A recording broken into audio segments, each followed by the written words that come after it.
Bonjour chers élèves, je suis maîtresse Rose de CM2B classique. Aujourd'hui, nous allons vous présenter une leçon en grammaire qui s'intitule La proposition subordonnée relative.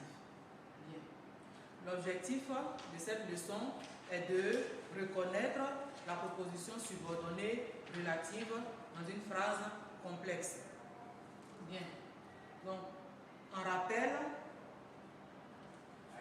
je lis, vous suivez. L'avion atterrit et les passagers se dirigent vers le hall.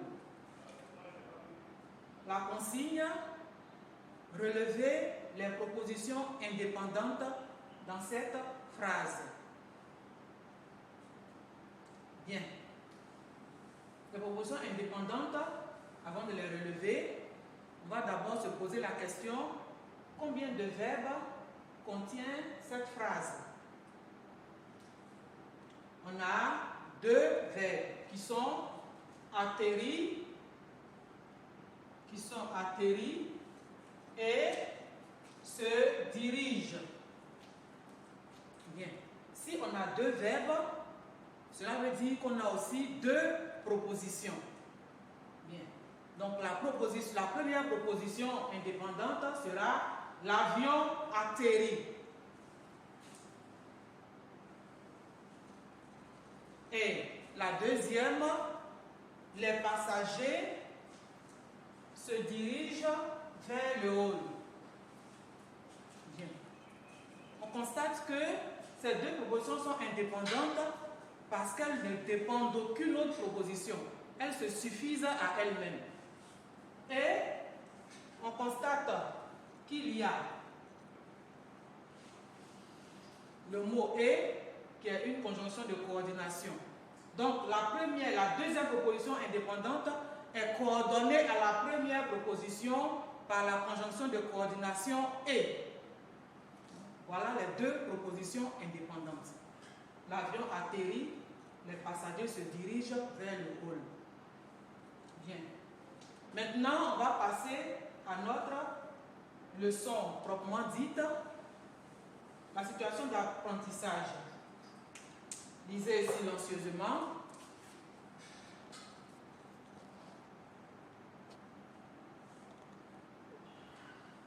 Bien.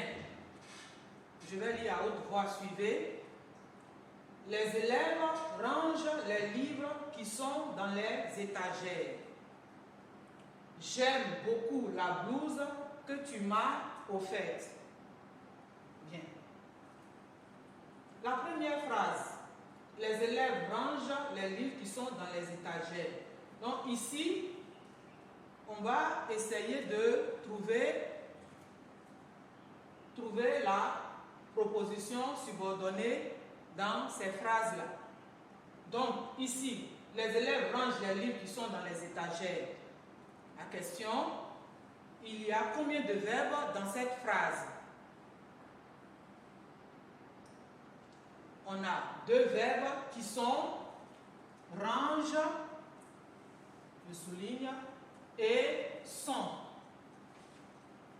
Bien. Si on a deux verbes, cela veut dire qu'on a deux propositions.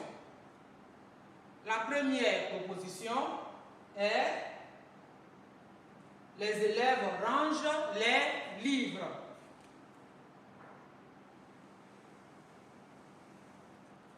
Les élèves rangent les livres, c'est la proposition principale.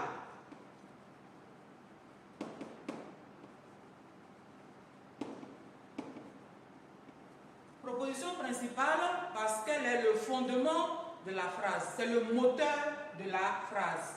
Donc c'est la proposition principale. Maintenant, la deuxième proposition, c'est la proposition. La deuxième proposition, c'est sont qui sont dans les étagères. Ici, c'est la proposition subordonnée.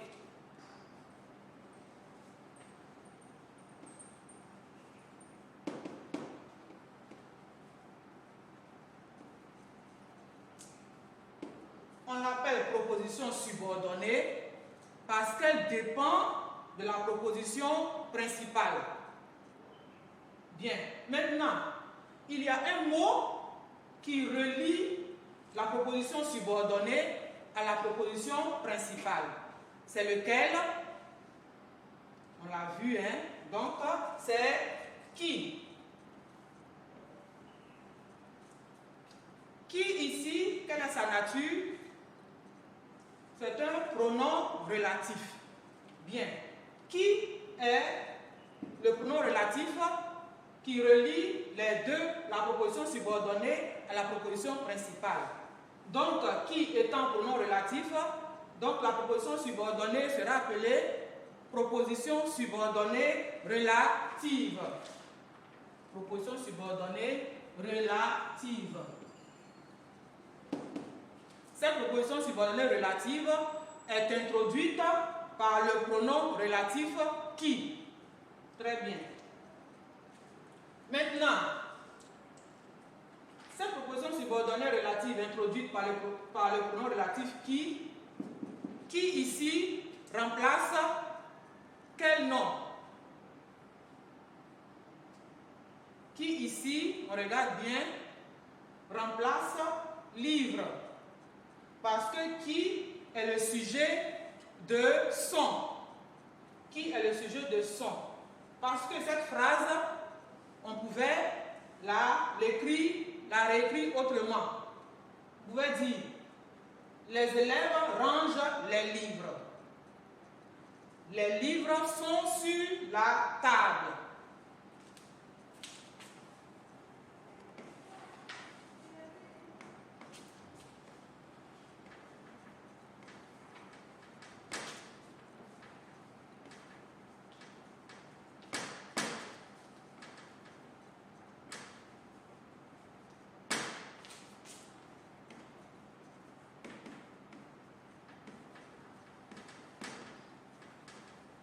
Bien.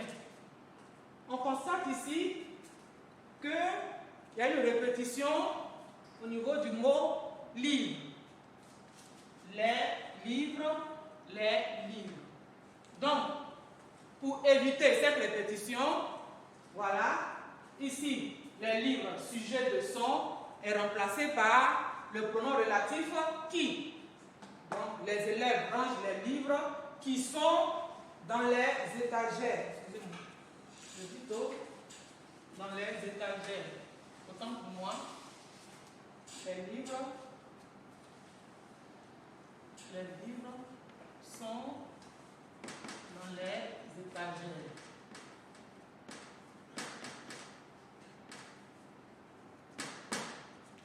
Donc ici, qui remplace le sujet, les livres ici. Donc ici, on a les élèves rangent les livres qui sont dans les étagères. On a évité la répétition. Bien. Donc ici, les livres qui remplacent les livres. Donc les livres, comme on va souvent rappeler dans la proposition subordonnée relative, les livres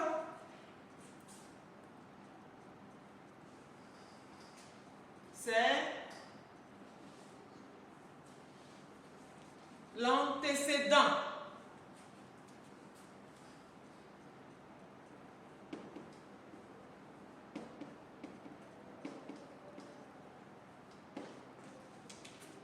Donc, qui ici complète le nom livre. Le pronom relatif qui remplace livre, la subordonnée relative complète le nom livre. C'est pourquoi livre est l'antécédent de la subordonnée relative. Bien. Donc, on a le pronom relatif qui, la proposition principale, les élèves rangent les livres qui sont dans les étagères, proposition subordonnée relative introduite par le pronom relatif qui a pour antécédent livre. Bien. Donc, ici, j'aime beaucoup la blouse que tu m'as offerte. On va toujours commencer par trouver le nombre de verbes. Il y a combien de verbes? 2. Très bien. On a M et A au fait. Donc voilà les verbes. Donc on a 2 propositions. La proposition principale qui est j'aime beaucoup la blouse. On va dire proposition principale, PP. Ensuite, quelle est la subordonnée relative? Proposition subordonnée relative. Oui, c'est que tu m'as offert. Donc, proposition subordonnée relative.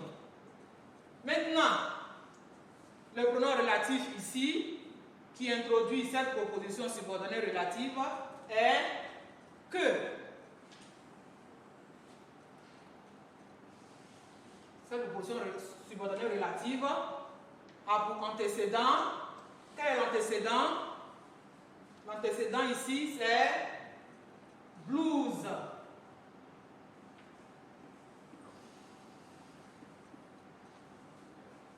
L'antécédent. Donc, voilà. Mais on n'oublie pas qu'il y a plusieurs pronoms relatifs. Voilà. Ceux qui sont, qu'on voit souvent, qui, que, il y en a d'autres, il n'y a pas d'autres. Quels sont les pronoms relatifs que vous connaissez? On a qui, lui qu'on a vu. On a que, lui. Ensuite, ou, attention au ou. On n'oublie pas l'accent grave. Sinon, sans l'accent grave, ça sera une conjonction de coordination. Donc, attention à ne pas oublier l'accent grave. Ou, dont, bon. On a d'autres, duquel, auquel, laquelle, etc. Hein? Voilà. Et c'est qui, que, ou, dont qui sont beaucoup usités. Donc voilà les pronoms relatifs les plus fréquents. Qui, que, ou, dont. Bien. On va maintenant passer à notre exercice d'entraînement pour voir, pour vérifier si vous avez compris. L'exercice d'entraînement, la consigne, souligne les propositions subordonnées relatives, entoure l'antécédent. Je cherche un endroit où je pourrais passer mes vacances. Les enfants dégustent les plats que maman leur a préparés. Je promets que je viendrai ce soir. Bien. Donc, toujours se poser la question, il y a combien de verbes? Il y en a 2. Cherche et pourrait. Donc, il y a 2 propositions. La première, je cherche un endroit, qui est la proposition principale. La proposition subordonnée relative. La consigne, oui, souligne la proposition subordonnée relative, entoure l'antécédent. Donc ici, attention, voilà, on a retrouvé les verbes, donc on va maintenant chercher la proposition subordonnée relative. C'est laquelle? Où je pourrais passer mes vacances. Dès qu'on a vu le pronom relatif où, hein, voilà, donc on va souligner cette proposition subordonnée relative. Entoure l'antécédent. Antécédent, c'est le mot qui vient avant, qui est complété par la subordonnée relative. Donc ici, l'antécédent sera en droit.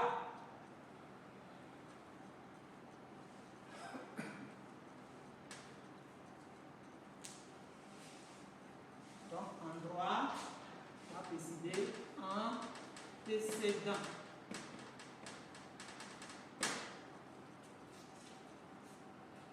Ensuite, les enfants dégustent les plats que maman leur a préparés. Les verbes sont les deux verbes déguste et à préparer. Donc, il y a deux propositions. Bien. Première proposition, les enfants dégustent les plats. Proposition principale. On nous dit de souligner la proposition subordonnée relative. Donc, c'est que maman leur a préparé, qui est introduite par le pronom relatif que. Maintenant, l'antécédent, c'est plat. On entoure.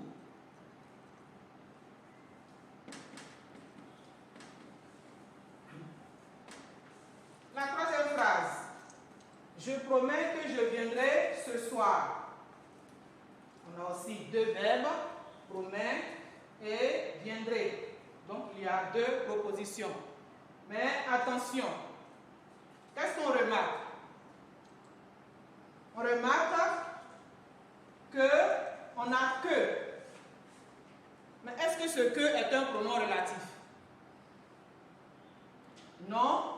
Que ici n'est pas un pronom relatif parce que le mot qui vient avant n'est pas un nom, c'est un verbe. C'est un verbe.